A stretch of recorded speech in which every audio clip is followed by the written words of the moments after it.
암호화폐 소식을 전달해드리는 크립토 토마토입니다. 오늘 날짜는 4월 9일 2019년이고요. 오늘 준비된 소식들 여러분들께 전달해드리도록 하겠습니다. 자, 지금 현재 비트코인 가격 5283불대를 유지를 해주고 있죠. 어제 5200불대 저항선을 뚫고 그 위로 올라갔다가 이제 다시 한번 조정을 받고 있는 듯한 그런 모습이 보여지고 있죠. 자, 이 다음 비트코인의 움직임에 대해서 이제 사람들이 주목을 하고 있는데, 추세선을 깨지 않는 이상 여기서 횡보를 하다가 다시 한번 길을 모아서 위로 돌진할 것으로 예상을 해볼 수가 있겠습니다. 그런데 그것을 깨고 내려오게 되면은 갑작스럽게 빠른 속도로 하락할 수 있다고 하니까 이런 점을 참고를 하시면 좋을 것 같습니다. 자, 최근에 많은 사람들의 관심을 받고 있는 이오스가 이번에는 코인베이스 프로에 상장되게 되었습니다. 아직 코인베이스 상장 소식은 나오지 않은 상태이지만은 이제 메이저 알트코인이기 때문에 이제 코인베이스에도 상장이 될 것이라고 예측을 해볼 수가 있겠죠. 자, 그래서 오늘 코인베이스 프로에서 이오스, 어거, 그리고 메이커 3개의 암호화폐를 추가하겠다라고 발표를 했습니다. 다날에서 이번에 암호화폐 결제 플랫폼인 페이코인을 공개를 했습니다. 그리고 페이코인 역시 출시를 하겠다라고 밝혔는데요. 통합결제 비즈니스 전문기업 다날이 국내 전자결제대행업체 최초로 페이코인 결제가 가능한 플랫폼을 구축하고 사용화에 나섰다. 페이코인 플랫폼은 암호화폐를 이용한 결제와 국경 없는 송금 기능을 지원한다라고 하고요. 다날은 현재 높은 수수료 부담을 가지고 있는 가맹점에게 1% 수준의 수수료를 제공하고 정산 시스템을 단순화하면서 가맹점과 동반 성장하는 생태계를 구축해 나갈 수 있을 것이라고 기대를 했습니다. 해외 송금도 기본 정보만 있으면 환전 수수료 없이 서비스를 이용할 수 있을 것이라고 이야기를 하고 있고요. 자, 이 페이코인 같은 경우는 4월 중에 암호화폐 거래소 후오비 코리아의 상장을 앞두고 있다라고 하고 있고, 암호화폐 공개, 거래소 공개, ICO, IEO 등을 거치지 않는 상태로 이렇게 상장이 되면서 이후에 차례로 타 거래소들로 상장을 확대할 계획이라고 합니다. 자, 이 꽤 큰 업체에서 발행을 한 코인이기 때문에 이제 나름 꽤 인기가 있을 것 같죠. 후오비 코리아에 상장되면은 사람들이 이제 많이 사려고 몰리지 않을까 하고 생각을 해볼 수가 있습니다. 자, 다음에 마찬가지로 국내 송금업체 코인원의 자회사인 코인원 트랜스퍼의 국제 송금 앱이죠. 크로스가 앞으로는 아이폰에서도 가능한 그런 버전이 출시가 되었다라고 합니다. 이것 덕분에 이제 애플에서도 크로스를 통해서 국제 송금을 할 수 있게 된다라고 합니다.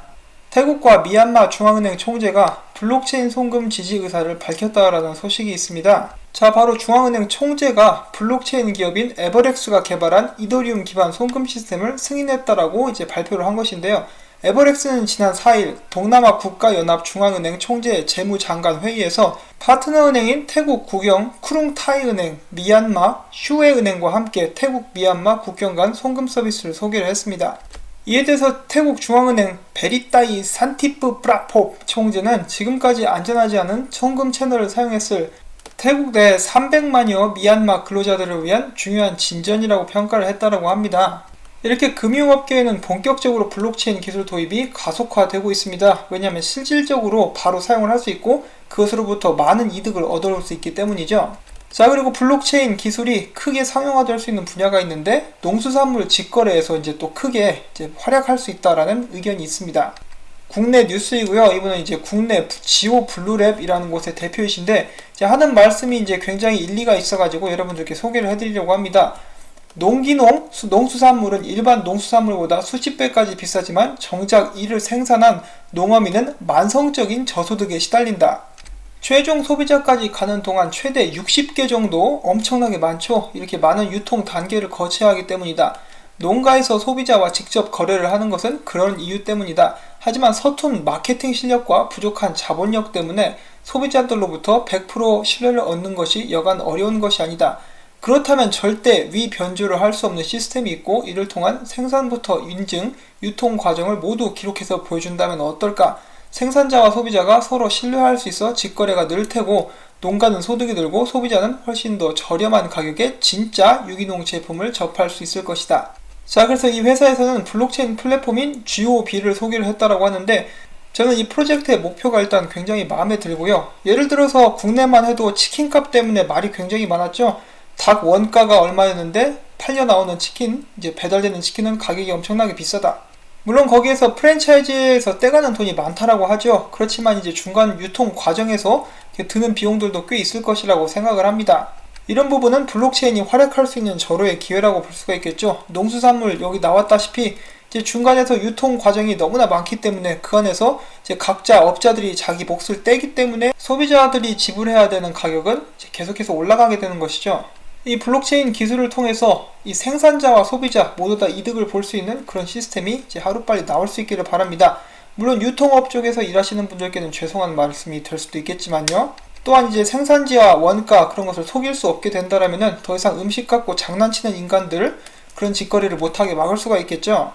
다른 것도 아니고 사람들이 먹는 음식, 아이들이 먹는 음식을 가지고 장난을 치고 상한 음식을 둔갑해서 팔고 그런 거 볼 때마다 이 음식 갖고 장난치는 인간들 기사 나올 때마다 이제 가서 대가리를 꺾어버리고 싶습니다.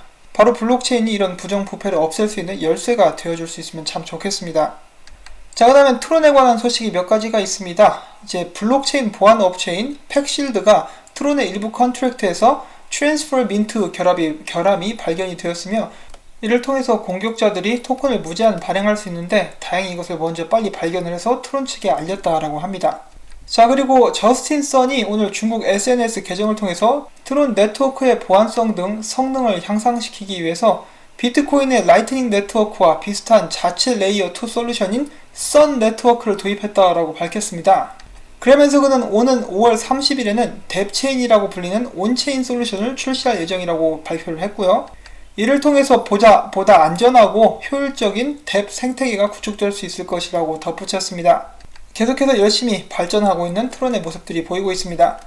자, 어제 트론 차트가 굉장히 좋았는데 공유하기는 약간 늦은 그런 시기이긴 하지만은 어제 이렇게 나왔다가 이제 크게 상승이 왔었죠. 아무튼 이런 모습도 이제 공유를 해드리는데 트론 홀더분들께서 이제 기분 좋으실 만한 소식들이 쭉쭉 나오고 있습니다.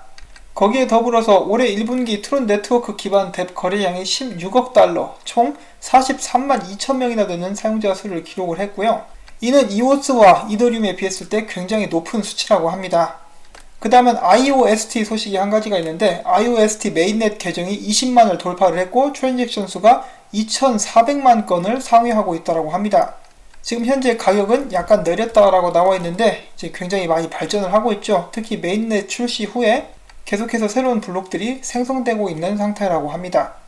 자, 그 다음에 블록체인 기술이 새로 도입되는 분야들이 몇 가지가 있는데 이제 세계적인 금융 정보 및 뉴스 제공업체 톰슨 로이터가 미국 특허청으로부터 블록체인 기반의 신원 관리 시스템 관련 특허를 취득한 것으로 나타났고요. 국제재생에너지기구가 최근 발표한 재생에너지 기술혁신 보고서에서는 블록체인을 통해서 블록체인 기반 스마트 컨트랙트를 바탕으로 재생에너지 관리 시스템을 개선할 수 있다고 진단을 했습니다. 자, 다음은 비트코인 관련된 소식들 보도록 하겠습니다. 어제 저항선을 뚫고 올라갔다가 다른 코인들과 함께 조정을 받고 있는 비트코인의 모습을 여러분들도 이제 잘 아실 거예요. 코인데스크 같은 경우는 현재 5,200달러 선의 비트코인이 5,350달러 다음 저항선을 돌파하게 될 경우 투자자들이 현재 포지션에서 추가를 시도할 가능성이 높다, 이런 점을 감안을 했을 때 이제 저항선을 뚫게 되면은 당연한 이야기지만 강세 추세가 지속될 가능성이 있다고 전달을 했습니다. 자, 그 다음에 또 엉뚱깽뚱한 소식이 또 한 가지가 나왔습니다. 중앙은행 금 보유고를 비트코인으로 대체하려면 어떻게 해야 되는가 라는 그런 소식이 나왔는데 미국 중앙은행인 연방준비제도가 보유한 금을 비트코인으로 대체하려면 총 91만 3,388개의 비트코인이 필요할 것이라고 추산이 되었고요. 중국과 일본 같은 경우는 각기 20만 6,923개 그리고 8만 5,931개의 비트코인 축적이 필요한 것으로 추산이 된다고 합니다. 자, 그런데 이 수치 자체가 별로 의미가 없는 것이 이 중국이라든지 여러 나라들이 가지고 있는 보고가 된 금 수량은 잘못된 것들이라고 하죠. 실제로는 그것보다 훨씬 더 많은 양을 이렇게 가지고 있다고 합니다. 그 반면에 미국 같은 경우는 그들이 가지고 있는 금을 한 번도 공개를 한 적이 없다고 합니다. 수치만 나와 있는 그런 상황이고, 물론 초기에 이야기를 하는 것이 아니고 이제 최근 이야기를 드리는 것인데 숫자만 나와 있을 뿐 세계 여러 나라에서 공개를 부탁을 했지만은 미국에서는 거절을 한 그런 상태라고 합니다. 뭔가 좀 수상하죠? 자, 다음 소식으로 비트코인 지갑 서비스를 제공하는 일렉트룸이 서비스 거부 공격을 받아서 이용자들이 피해를 당했다고 밝혀졌습니다. 이번 공격으로 인해 약 14만 달러의 손실을 본 이용자도 있고요. 또한 수백만 달러 이상의 피해가 발생한 것으로 추산이 되고 있다고 합니다. 현재 진행 중인 도스 공격은 14만 대 이상의 기계로 구성된 악의적인 봇넷에 의해 시작이 되었으며 전자 소프트웨어의 가짜 버전을 통해서 이용자의 비트코인 탈취를 목표로 하는 것으로 알려졌습니다. 아주 그냥 싸가지가 없는 놈들인데 꼭 잡아가지고 강력한 처벌이 요구되는 그런 상황이라고 생각을 합니다. 자, 이렇게 지갑회사나 거래소가 털렸을 경우에 지갑회사나 거래소에서 보상을 해주는 경우가 종종 있죠. 그럴 때는 참 그나마 다행인데, 거래소가 보상이 안 되는 그런 상황이 생길 경우 여러분들은 여러분들의 자산을 그냥 그대로 날려버린 꼴이 될 수밖에 없습니다. 또한 이 보상 자체도 빨리 이루어지지 않는다라면은 여러분들은 좋은 기회를 놓칠 수도 있겠죠. 항상 여러분들의 자산을 최대한 안전하게 보관하실 수 있기를 바랍니다. 자, 최근 비트코인 숏 포지션 수치 한번 보도록 하겠습니다. 굉장히 낮죠? 그만큼 지금 현재 비트코인의 상승을 예상하는 사람들이 많다라고 볼 수가 있겠는데, 이렇게 많은 사람들이 비트코인 가격이 올라갈 거라고 생각을 한다면은 그 반대로 움직이는 경향이 강하게 있기 때문에 이런 좀 더 참고를 하셔서 이제 투자를 진행을 하셔야 될 것 같습니다. 자, 팀 드레이퍼가 최근 인터뷰에서 제이미 다이먼을 비방하고 다시 한번 비트코인이 2022년까지 25만 달러 갈 것이라고 이야기를 했습니다. 팀 드레이퍼는 실리콘밸리에서 전설적인 투자자로 알려져 있고, 이 제이미 다이먼은 JP모건의 CEO죠. 팀 드레이퍼가 이야기하기를 제이미 다이먼은 비트코인이 스캠이라고 말한 후 편집증 증세를 보이면서 모든 은행들로 하여금 비트코인으로부터 등 돌리게 만들고 신용카드로 비트코인을 사는 것을 막았다. 그런 후에 아이러니하게도 그는 그만의 코인을 만들어냈다. 정말 웃기는 일이다. 그러면서도 그다운 행동을 했다라고 볼 수는 있는데, 그는 여태까지 계속해서 비트코인을 부정하는 그런 단계였었지만은 이제는 그것을 넘어서 이것을 받아들이는, 이 현실을 받아들이는 그런 단계에 있는 것 같다라고 이야기를 했습니다. 또한 그가 이야기하기를 JPM 코인은 비트코인만큼 크게 되지 못할 것이고 은행의 중앙화 문제 때문에 많은 사람들이 사용하지는 않을 것이다. 그렇지만 페이스북 코인 루머에 대해서는 이렇게 이야기를 했는데, 페이스북 같은 경우는 그들의 많은 사용자층을 기반으로 하고 그것이 장점으로 작용하게 될 것이다. 그렇기 때문에 만약에 코인베이스 코인이 나온다라고 한다면은 그것을 다른 사람들에게 분배하는 데는 강점이 있을 것이나, 페이스북 같은 경우는 이미 수년 전에 개발을 거친 다른 코인들에 비해서는 뒤처졌다고 생각한다 라고 이야기를 했고, 제가 앞에서 언급을 해드린 것처럼 2022년까지 비트코인은 25만 달러에 갈 것이다 라고 재차 이야기를 했습니다.